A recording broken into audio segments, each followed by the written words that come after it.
सुखप्राप्तीचं साधन काय आहे, उपाय काय आहे? तर तुकोबाराय म्हणतो हा उपाय कोणता? गाय. पहिला उपाय काय आहे? गाय. गात राहणं हा उपाय आहे. पण काही शंका निर्माण होतात. गायनाच्या माध्यमातून जर सुखाची प्राप्ती जर होत असेल, आम्ही गातच आलो ना, आतापर्यंत आम्ही किती गायले? आम्ही जात्यावर सुद्धा गातो की नाही? आम्ही जात्यावरती गातो, नाना तराच्या ठिकाणी आम्ही काय करतो? गातो. पण तुकोबाराय म्हणतात गाये, पण नेमकं काय गाय?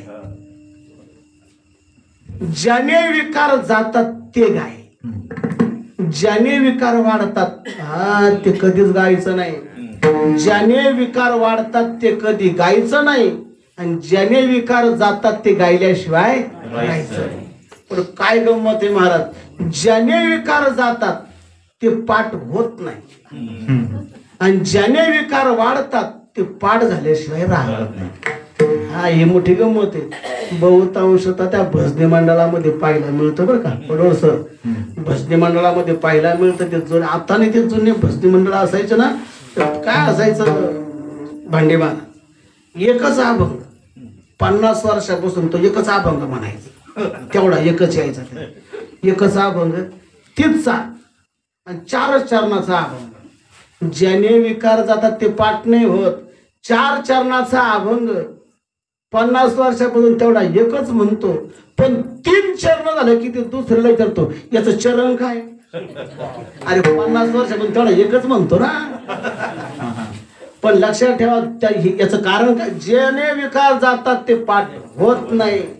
आणि वैकुंठवासी अण्णा एक वाक्य सांगायची, काही तोंडपाठ राहतात आणि काही कानपाठ राहतात, काही कानपाठ आणि काही तोंडपाठ राहतात. ही ज्याने विकार वाढतात ते सहज तोंडपाठही होतं, फक्त ते कानपाठ झालं का ते तोंडपाठ होतं.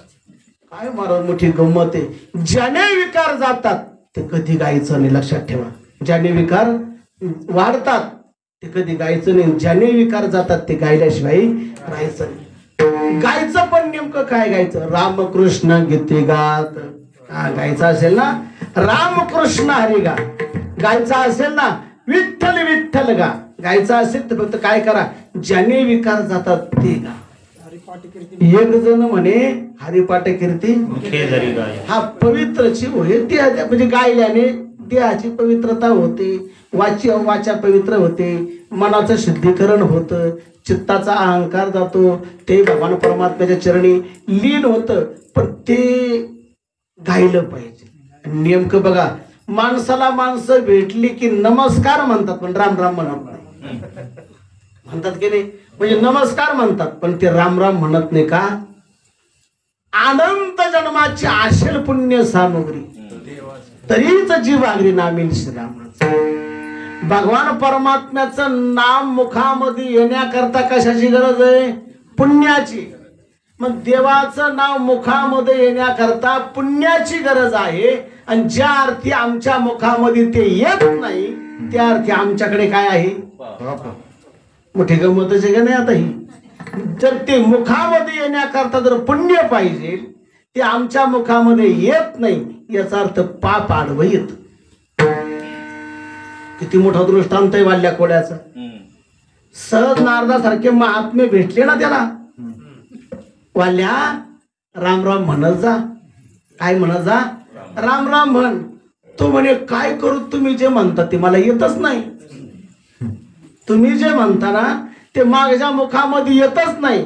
पण सहज बोलल्याने काम भागत नाही, त्या ठिकाणी साह्यास करून शिकवत असतात. करून साह्यास शिकविते. सहज बोलल्याने काम भागलं नाही. मग कार्य म्हणे वाल्या तुला राम राम येत नाही, मरा मरा. किती टाइम म्हणाया सांगा, धंदाच होता आमचा तो. मरा मरा तुम्ही रात्रंदिवस म्हणाया सांगा, काय हरकत नाही. मरा शब्द जर उलटा केला तर काय शब्द तयार होतो? राम. बघा नैसर्गिक आहे बरं का, नैसर्गिक त्याला काही प्रमाण नाही. राम म्हटलं की तोंड उघडत. बघा तुम्ही, राम म्हटलं की तोंड उघडत आणि म म्हटलं की बंद. काय कारण? राम म्हटलं की अंतकरणामध्ये असणारी पाप ती बाहेर येतात, मग म्हटलं की तोंड बंद होतं, बाहेरचं बाहेरच निघून जातं. रामनामाची ही एक प्रकारची काय आहे, शक्ती आहे. रामनामाची एक शक्ती आहे. तो मरा मरा म्हणत असताना तो राममय झाला. कोणत्या अधिकाराला प्राप्त झाला तो, केले रामायण. रामाआधी वाल्मिकी ऋषींनी रामायण जसं लिहून ठेवलं तसं राम प्रभूला वागावं लागलं. बोलिला वाल्मिक तैसेची करीना, बोलिला वाल्मिक तैसेची करीना, बोलिला वाल्मिक तैसेची करीना.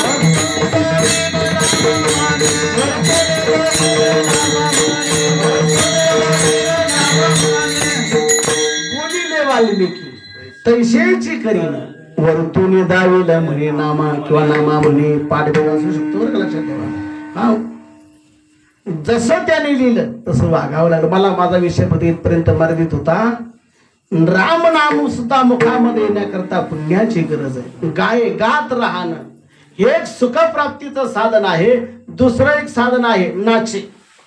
नाचणं सुद्धा हे सुद्धा सुखप्राप्तीचं साधन आहे. पण नाचत असताना कुठे नाचणं, रस्त्यावर नाचणं का? नाचू कीर्तनाचे रंगे ज्ञानदीप लावू जगी. अरे नाचायचं असेल तर भजनात नाचावं, नाचायचंच असेल तर कीर्तनामध्ये नाचावं, रस्त्यावरती नाही.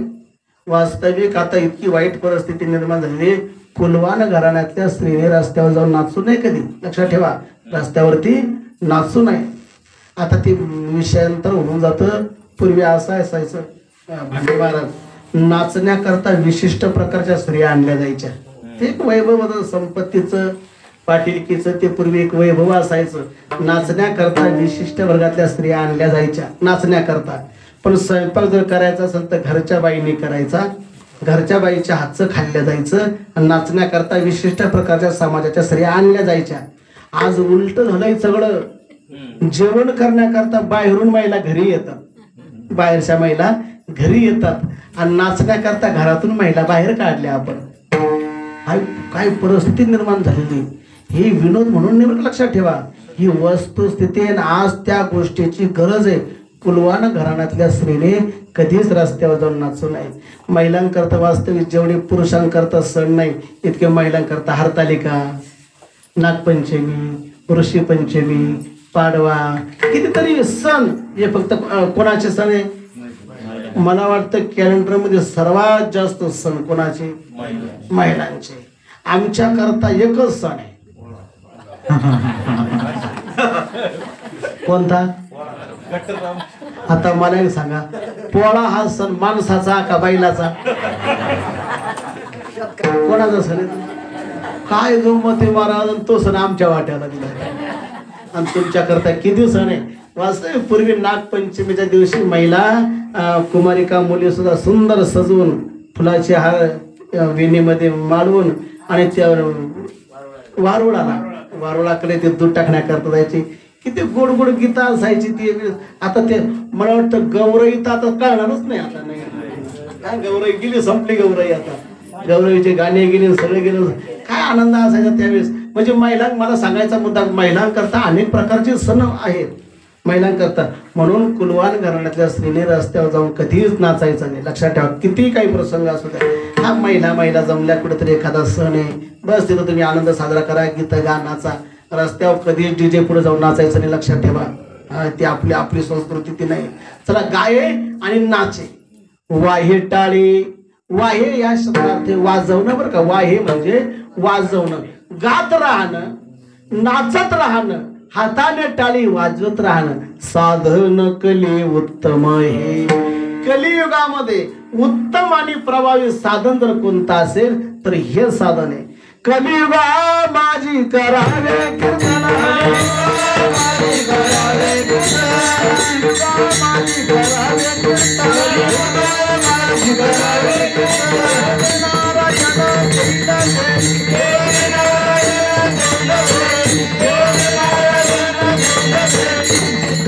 कलियुगामध्ये उत्तम प्रभावी साधन कोणता असेल तर हे साधन आहे. कीर्तन करावं. कीर्तन करणं म्हणजे फेटा बांधणं, कंबर बांधणं हे का?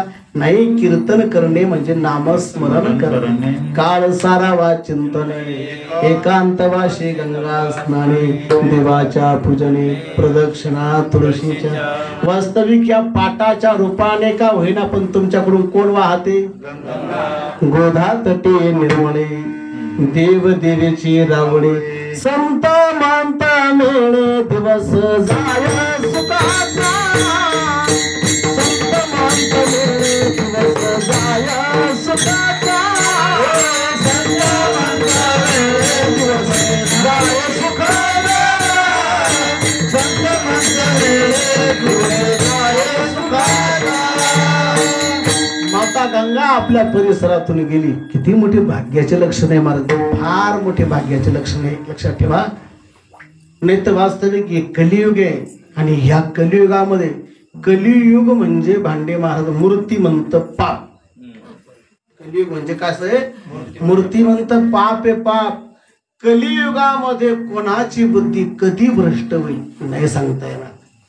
आपल्याच बरोबर राहतो, आपल्याच गाडीत फिरवतो, आपल्याच बरोबर सप्ताहाला येतो, कीर्तनाला येतो आणि पुढच्या वेळेस आपलीच तारीख तो आपली कॅन्सल करतो. हा प्रभाव कशाचा आहे? त्या युक्तीचा नाही, प्रभाव कशाचा आहे? कलीचा. अण्णा नेहमी एक वाक्य सांगायचे बरं का, देवा हे आईशे कैशे येथ ज्ञानी याची मती भ्रमशे. देवा चांगल्या चांगल्यांच्या बुद्धीमध्ये भ्रम निर्माण होतो. हा प्रभाव कशाचा आहे?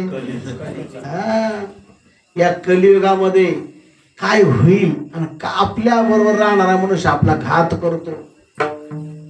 आता उत्तर प्रदेश मध्ये घडलेली घटना नाही का? आता एका महिलेनं जो पती आहे रात्रीचे तुकडे करून सिमेंटाचं पाणी करून ड्रम मध्ये भरून ठेवला.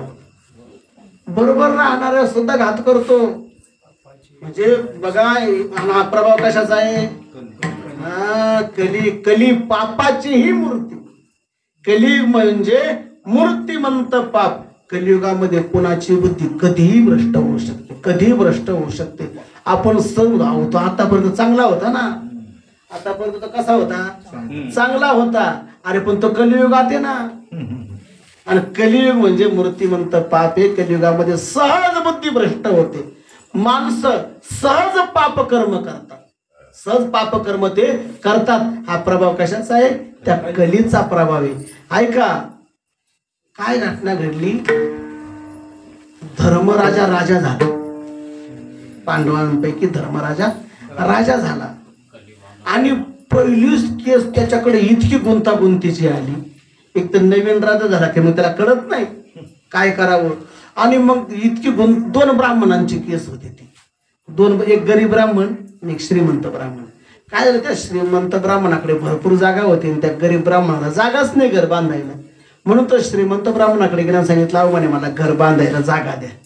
तर म्हणे बघ चारही दिशेनं तुला जिथपर्यंत दिसतंय ना सगळं क्षेत्र आपलंच आहे. तुला जिथं पाहिजे तिथं आणि जेवढं पाहिजे तेवढं तू घर बांध. तो म्हणे असं नको, मला तुमच्या हाताने तुम्ही मला जागा मोजून द्या. अरे म्हणे बांध, तुला जेवढ्यात हिंमत असेल तेवढ्यामध्ये बांध. तर म्हणे असं नको, तुम्हाला तुमच्या हाताने मोजून द्या. तो श्रीमंत ब्राह्मण गेला आणि त्याला जितकं पाहिजे तितकं घर बांधण्याकरता जागा मोजून दे.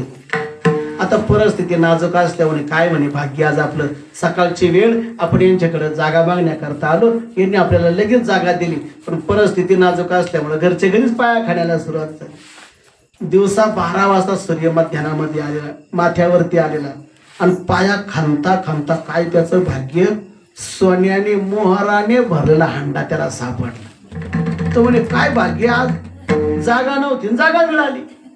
बरं संपत्ती नाही तर धनानं भरलेला हांडा आपल्याला सापडला. पण पुन्हा त्यानं विचार केला वास्तविक या धनावर आपला काय अधिकार आहे. आपल्याला फक्त गरज कशाची होती, जागेची. जागा तर आपल्याला मिळाली.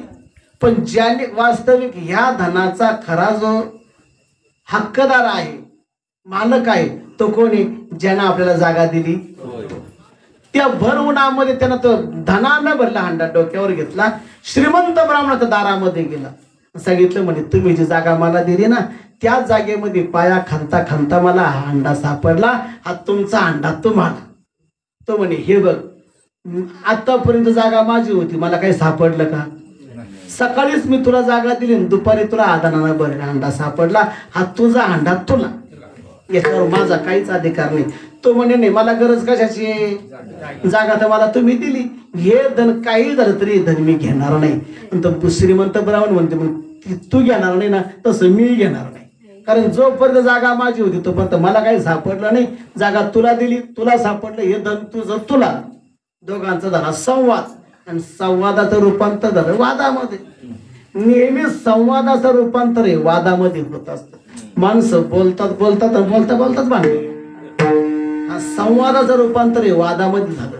आता वाद मिटवायला जायचं कोणाकडे, धर्माकडे, राजाकडे. बरं तो नवीनच राजा झालेला, तो म्हणे काय भानगडे, अहो म्हणे मला जागा नव्हती, यांच्याकडे गेलो, यांनी मला जागा दिली आणि त्या जागेमध्ये पाया खांता खांता धनानं भरला हांडा मला सापडला, यांचा हांडा मी यांच्याकडे घेऊन गेलो, घेत नाही. तो श्रीमंत म्हणे राजा कसं घेऊ, जोपर्यंत जागा माझी होती तोपर्यंत मला काही सापडलं नाही, सकाळी मी जागा याला दिली, दुपार याला धनानं भरला हांडा सापडला, काही झालं तरी धन मी घेणार नाही. तो गरीब ब्राह्मण म्हणे काही झालं तरी मी तुम्हाला दिल्याशिवाय राहणार नाही. धर्मराजा म्हणे निर्णयच काय द्यावं, काय निर्णय द्यावा याच्यावर. बरं झालं म्हणे भगवान कृष्ण अजून इथंच आहे, आपण त्यांना विचारू, देवा हा निर्णय तुम्ही द्या. भगवान कृष्ण म्हणे ह्या नगरीचा राजा कोण आहे, तू, मग तुझ्या नगरीचा निर्णय तू घ्यायचा, मी नाही घेणार हा निर्णय. आणि तुला जर तो निर्णय घेता येत नसेल, या दोघं ब्राह्मणांना बरोबर घे, खाली पाताळामध्ये आपण शेषाकडे जाऊ, तो शेष निर्णय करेल त्याचा. धर्मानं पटलं ते. दोन ब्राह्मणांना बरोबर घेतलं. पाताळामध्ये शेषनाच्या नगरीला जात असताना वेशीच्या तोंडाला एक काळा किट्ट मनुष्य साखळदंडाने आवडलेला होता. तो हालू शकत नाही, चालू शकत नाही, बोलू शकत नाही. धर्माकडे बघितलं, त्याने सांगितलं हे धर्मा, मला फक्त आळस देण्याकरता या राजाला सोडायला सांग. भगवान धर्मराजा म्हणे देवा ज्याच्याकडे निर्णय घ्यायला आला तो किती क्रूर आहे, त्याने याला इतकं जखडलंय, हालू शकत नाही, चालू शकत नाही, बोलू शकत नाही, पाहू शकत नाही, साधा आळस देऊ शकत नाही. भगवान कृष्ण म्हणे तुझ्या नगरीचा निर्णय तुला घेता येईल, तू कशाला विचार करतो. नाही म्हणे याला सोडायला सांगा. तेवढं शेषणार आले, काय काम ते नंतर सांगतो, पहिलं तुम्ही याला आळस देण्याकरता सोडा. धर्माच्या आग्रहा खातर त्या शेषाने त्याला सोडलं. सोडल्यानंतर त्यानं आळस नाही दिला, तो पळून गेला. तो पळून गेला, आला कुठे, इथे आला, तो ह्या मृत्यू लोकांमध्ये आला. धर्मराजा म्हणे अहो तो निघून गेला, जाऊ द्या म्हणे, त्याला नंतर आणण्याचा बंदोबस्त करू, तुमचं काम काय ते पहिलं सांगा म्हणे. म्हणजे या दोन ब्राह्मणांची भानगडी आमच्या मुखातून ऐकण्यापेक्षा त्यांच्याच मुखातून ऐका. आणि मग तो गरीब ब्राह्मण सांगायला लागला, अहो म्हणे मला जागा नव्हती, म्हणून आमच्या गावचे श्रीमंत ब्राह्मण यांच्याकडे गेलो, यांनी मला जागा घर बांधण्याकरता दिली. त्या जागेमध्ये पाया खांता खांता भर उन्हामध्ये मला धनानं भरला हांडा सापडला. हा हांडा कोणाला सापडला, मला सापडला. मग जर हा हांडा जर मला सापडला, या धनावर या श्रीमंत ब्राह्मणाचा काय अधिकारी. तो श्रीमंत ब्राह्मण म्हणे माझा काय अधिकारी म्हणजे, तुला गरज कशाची होती, जागेची, जागा तर तुला मिळेल ना, काही झालं तरी धन मी घेतल्याशिवाय राहणार नाही. तो गरीब ब्राह्मण म्हणे काही झालं तरी मी तुम्हाला ते देणार नाही. तुम्ही ऐकता ना म्हणजे सगळे. काय झालं, जो सोडला तो कोण होता, कली. जोपर्यंत कली बंधनामध्ये होता तोपर्यंत सगळं सुरळीत चालू होतं. पण ज्या दिवशी हा कली मुक्त झाला तेव्हापासून काय झालं, देवा हे आईशे कैशे येत ज्ञानी याची मती भ्रमशे.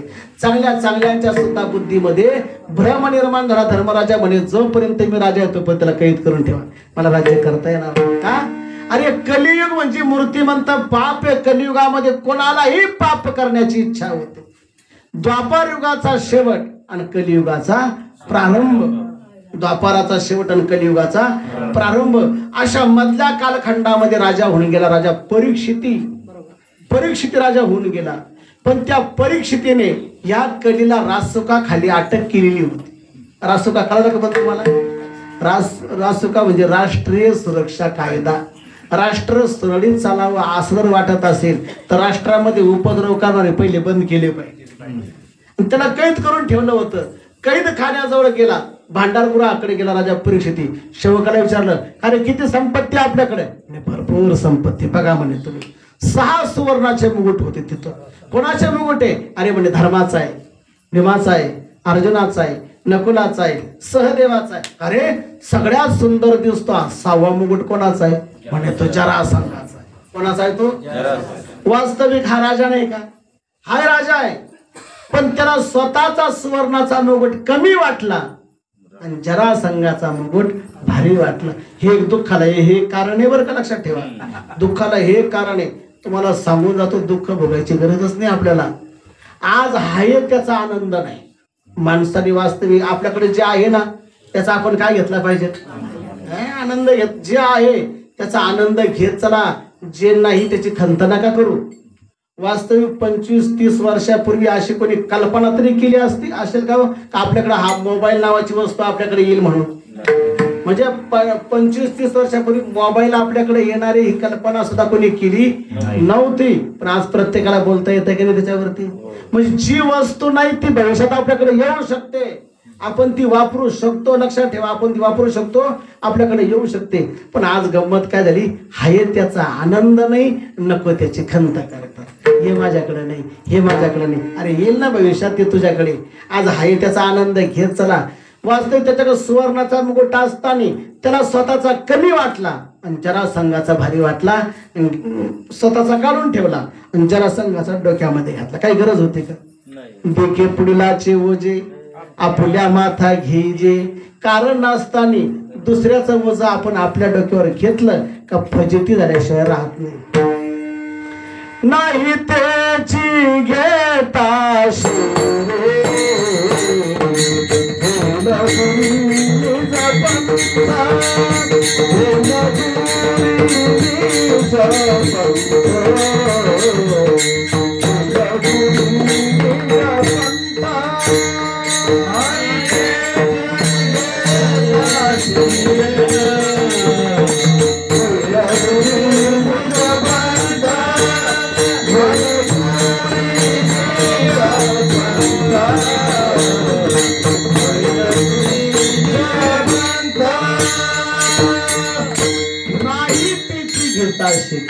होईल दुरे निज पंथ. म्हणून कारण असताना दुसऱ्याचं ओझं डोक्यावर घेत जाऊ नका. हाही त्याचा आनंद मानत चला. भविष्यामध्ये नसलेली वस्तू सुद्धा आपल्याकडे प्राप्त होईल. काय घटना झाली तर स्वतःचा काढून ठेवला, जरासंधाच्या डोक्यामध्ये घातला आणि कैद खाण्यापासून जात असताना त्यांना कलीला कैद करून ठेवलं होतं. त्या कलीला याने विचारलं, काय कली, आनंदात आहे ना आता? तो म्हणे, हे राजा, काय तुमचे पूर्वज, काय त्यांचं वैभव, तुला स्तुती करायला. लक्षात ठेवा, कलियुगामध्ये कोण कोणाची स्तुती करील सांगता येत नाही. हा लक्षात ठेवा. आणि कोणी आपल्याला आपली स्तुती करायला लागला समजून घ्या मोठा घात आहे आता. हा स्तुती म्हणजे घात. आणि मनुष्य कसं आहे? स्तुतीप्रिय. आपण कसं आहे? स्तुतीप्रिय. आता कीर्तन संपल्यानंतर तुम्ही जर माझ्याविषयी बोलायला लागले ना, मला असं वाटतं तुम्ही फक्त बोलत राहावं नाही, फक्त ऐकत राहावं. का? मनुष्य स्तुतीप्रिय. स्तुती माणसाला गोड वाटते, पण स्तुती म्हणजे घात. लक्षात ठेवा. तो स्तुती करायला लागला, हे राजा, काय तुमचे पूर्वज, काय त्यांचं वैभव, आणि हे राजा मला कैद करून ठेवलं. मी 2-3 ठिकाणी मुक्त विहार करू शकतो, अशी मला 2-3 ठिकाणी जागा दे. दया आली परिस्थिती. जा म्हणे तू 3 ठिकाणी राहा. कुठे? चोरी, चहाडी आणि शिंदलकी. तू या 3 ठिकाणी मुक्त विहार कर. तो म्हणे, तुम्ही मला 3 जागा दिल्या, या 3 जागा तुम्ही मला घाणच दिल्या. याच्यातली एक तरी जागा चांगली का? मला एक तरी जागा चांगली द्या. जा म्हणे, आजपासून तू सोन्यामध्ये राहा. कशात राहा? तू सोन्यात राहा. तेव्हापासून तो कली कुठं बसलाय? सोन्यामध्ये. आता तो कली 93,000 गेला. हा आता 93 पर्यंत गेला कली. लक्षात ठेवा. त्याच्यात कोण महाराज, ज्याच्या बोटामध्ये सुद्धा एखादा 2 तोळे जर असले ना, ते बोट गप नाही बसते. काही इकडं बसा, काही इकडं बसा. ज्याला जागा नाही त्याला इकडं बसा. प्रभाव कशाचा? त्या कलीचा प्रभाव आहे. ते बोट गप बसते नाही. आणि वस्तूच अशी महाराज, सोनं, समजा महिला वर्गाने एखादा दागिना केला आणि जर तो कोणी विचारला नाही, मोठं पाप झाल्यासारखं वाटतं.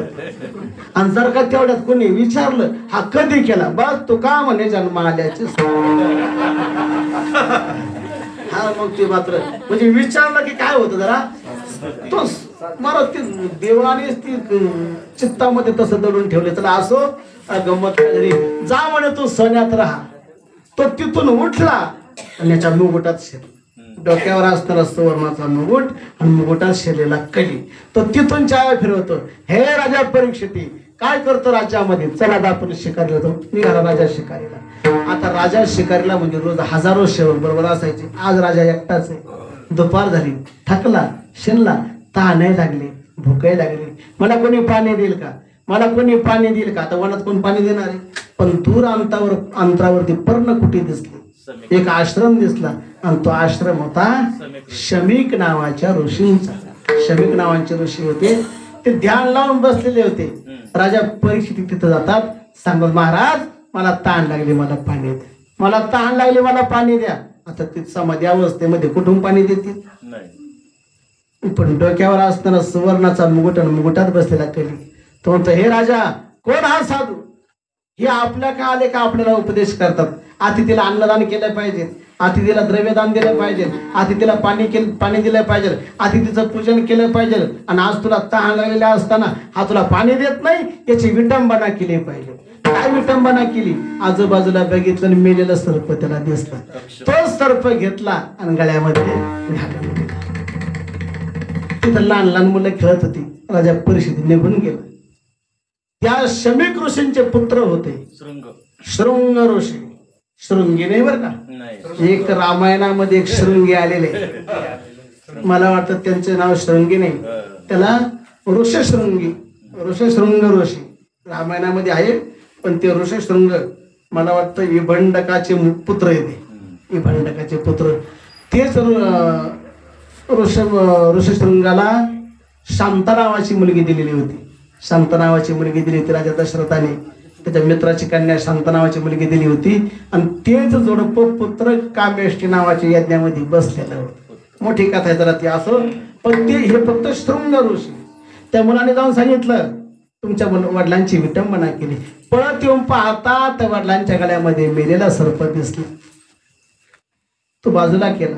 कमंडलूतून पाणी घेतलं. तिथूनच सांगितलं ज्या कोणी ग्रस्ताने माझ्या वडिलांच्या गळ्यामध्ये हा मेलेला सर्प टाकला असेल त्याला येत्या 7 दिवसामध्ये तक्षक नावाच्या सर्पाचा दंश होऊन त्याला मृत्यू येईल. तिथंच ते संकल्पाचं पाणी सोडून गेलं. शमीक ऋषी जागृत झाले. काय झालं? सर्व घटना सांगितली. काय केलं तू? शाप देऊन टाकला म्हणे. कोणता शाप दिला तेही सांगितलं. अंतर्ज्ञानानं बघितलं तर राजा परीक्षिती दिसला. अरे अरे अरे दोष केला तू, पाप केलं तू. का? ज्या राजामुळे आपली यज्ञ वनामध्ये आनंदाने होतात, सुखाने होतात, त्या राजाला तू शाप दिला. जाऊन सांग त्याला येत्या 7 दिवसामध्ये तुझा तक्षक नावाच्या सर्पाचा दंश होऊन तुला मृत्यू येणार आहे. मला पुढचा विस्तार मांडायचा नाही. सत्वशील राजा परीक्षिती. पण कर्म काय केलं? वाईट कर्म केलं. प्रभाव कशाचा होता? कलीचा. आणि आज तुमच्या आमच्यावर सुद्धा प्रभाव कशाचा आहे? कलीचा आहे. आणि तो तुमच्या आमच्यावरला प्रभाव जर घालवायचा असेल तर त्याला उपाय काय? गाय नाचे आणि वाही टाळी गात राहणं, नाचत राहणं, हाताने टाळी वाजत राहणं. एक जण म्हणे महाराज पटलं आम्हाला, गायलं पाहिजे, रामकृष्ण हरी म्हटलं पाहिजे, श्री विठ्ठल आपण म्हणलं पाहिजे, ओम नमो भगवते वासुदेवाय म्हटलं पाहिजे. पटलं आम्हाला. नाचताना सुद्धा कीर्तनामध्ये भजनामध्ये नाचावं हेही पटलं आम्हाला. टाळी वाजवताना सुद्धा भजन कीर्तनामध्ये आपण जोरदाराने टाळी वाजवली पाहिजे हेही पटलं आम्हाला. पण ह्या साधनाचा वापर करून आजपर्यंत कुणाचा उद्धार झालेला आहे का? नुसतं तुम्ही सांगता मला तुकोबाराय म्हणतात. नाही, या साधनाचा वापर करून आतापर्यंत खूप जण तरुण गेली. किती गेली हे तुकोबाराय दुसऱ्या चरणात सांगतात.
जगाचे नाही काम घेता नाम विठोबाचे. भगवान परमात्म्याचे नामस्मरण करून आजपर्यंत किती जणांचा उद्धार झाला तुकोबा राय मला काय जाणू. आतापर्यंत किती तरुण गेले काय जाणू. ज्ञानोबराने सांगितलं हरिमुखे म्हणा, हरिमुखे म्हणा. एक जण म्हणे म्हटल्यानं काय होईल, पुण्य होईल. पण किती होईल पुण्याची गणना कोण. त्याचप्रमाणे अरे भगवान परमात्म्याचं नामस्मरण केलं, टाळी वाजवली, नाचलं तर काय होईल. तुकोबा राय म्हणतात तरुण जा. बरं आतापर्यंत किती गेली, खूप गेली. 80 गेली कोट्यान कोटी. आतापर्यंत खूप जण तरुण गेले काय जाणो तरले किती. फक्त काय करा, नावाय ते या पैसा. वारकरी संप्रदायाची आयती नाव आहे, फक्त या आणि त्या नावेमध्ये बसा. एक जण म्हणे नुसतं नावेत बसून काय उपयोग आहे.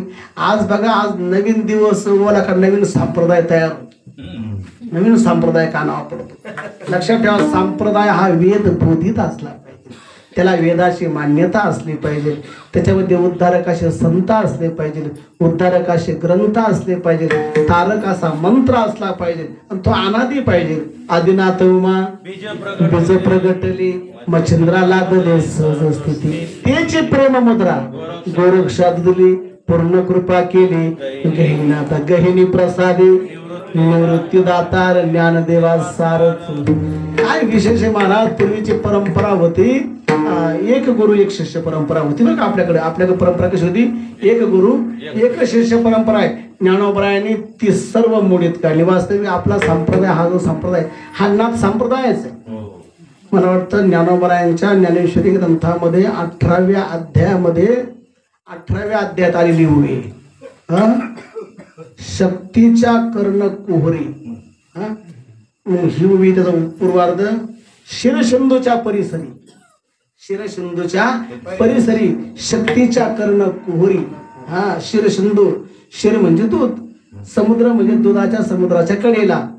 भगवान शंकर पार्वती मातेने विचारलं देवा उद्धरण्याचा मंत्र सांगा, तारक मंत्र सांगा. पण पहिली परंपराच अशी होती का ती अनेकांना सांगायची नव्हती ती. आणि काही मंत्र कसे असायचे, गुह्य मंत्र असायचे. पण लक्षात ठेवा ते गुह्य मंत्र फक्त कुठपर्यंत चालले, ज्ञानोबरायांपर्यंत. ज्ञानोबराय म्हणे इथून पुढे गुह्य मंत्र नाही, प्रगट गुह्य बोले. जे गुह्य होतं ते कसं केलं, प्रगट केलं. आता काय झालं, त्या भगवान शंकराने पार्वती मातेला ते गुह्य सांगायला सुरुवात